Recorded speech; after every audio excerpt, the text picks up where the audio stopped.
এখানে কাঁপছেন কেন আপনি? হ্যাঁ, একটু দাঁড়ান, আমি বইটি দেখছি, আমার ল্যাপটপে দেখবো আপনার কি আগের কোনো পাওনা দানা আছে কিনা। একটু হোল্ডিং এ করে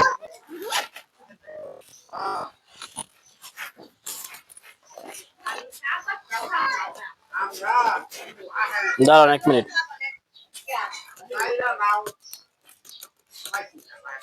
আগের তো অনেক পাওনা বাকি আপনার, টাকা পরিশোধ করেননি কেন আগে? স্যার আমি তো সব পাওনা পরিশোধ করে ফেলছি সেদিন অফিস থেকে এসে। মিথ্যা বলছেন কেন আপনি? স্যার আমি সত্যিই বলছি স্যার, আমি সেদিন সব ঋণ পরিশোধ করে এসেছি স্যার।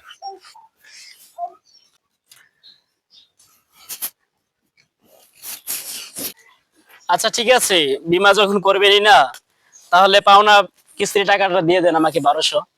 বিস্কর টাকা নাই গরো, কেমনে দিব আপনাকে 1200? ঘুরা ফিরা সে আগের কথায় আসলেন, তাহলে লাভটা কি হলো আপনার সাথে আমরা তখন কথা বলি। আচ্ছা থাক থাক, দিতে হইব না। স্যার দেখেন টাকার অভাবে সিরা লঙ্গি পরি, সামনে টাকা যাতে পিছিয়ে দেখা যায়, কি করবো কেমনে ঘুরবো? দেখেন দেখেন গেঞ্জির অবস্থা, এগুলো লাগে মানুষে পরে আজকাল।